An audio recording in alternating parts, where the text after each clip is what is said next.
করবো ঝরঝরে ডালিয়া, তার জন্য হচ্ছে এই বাটি করে ডালিয়া নিয়ে নিচ্ছে 1 বাটি। আর সবজি আমি তো দিচ্ছি একটু ফুলকপি, আলু আর কাঁচা লঙ্কা আর আদা একটু গ্রেট করে নিয়েছি। এবার এই ডালিয়াটাকে একটু আমি ড্রাই রোস্ট করে নেব, তারপর রান্না লাগছে।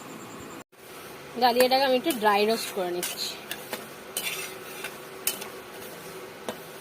ভালো করে একটু ড্রাই রোস্ট করতে হবে।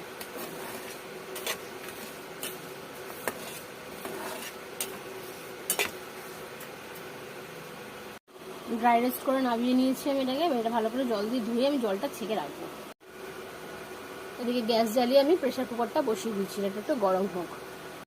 ডালিয়াটা ধুয়ে আমি জল দিয়ে ভালো করে জলটা ছেঁকে রেখে দিয়েছি। ঘিটা গরম হয়ে গেছে, ফোড়নে দিলাম একটু তেজপাতা, সাদা জিরে।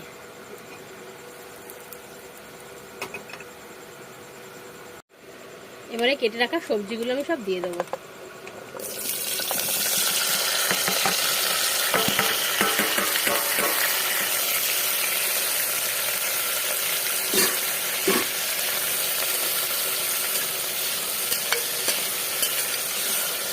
যে আদাটা কোথানো ছিল সেটাও আমি দিয়ে দিয়েছি।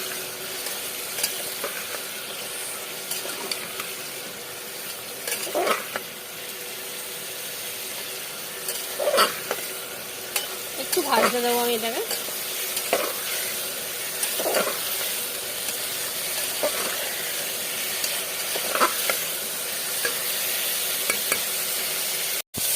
আমার একটু ভাজা ভাজা হয়ে গেছে, খুব বেশি ভাজার দরকার নেই, হালকা একটুখানি নেড়ে নিলেই হবে। এবার আমি এখানে মশলা অ্যাড করবো।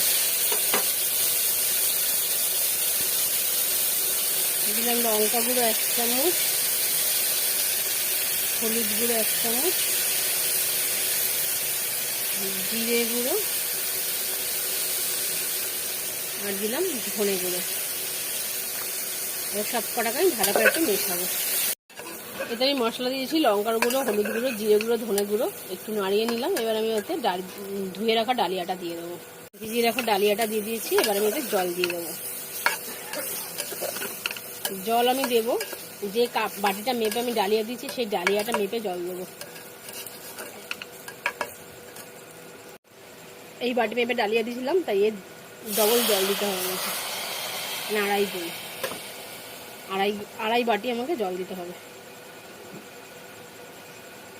তাহলে ডালিয়াটা সিদ্ধ হবে না।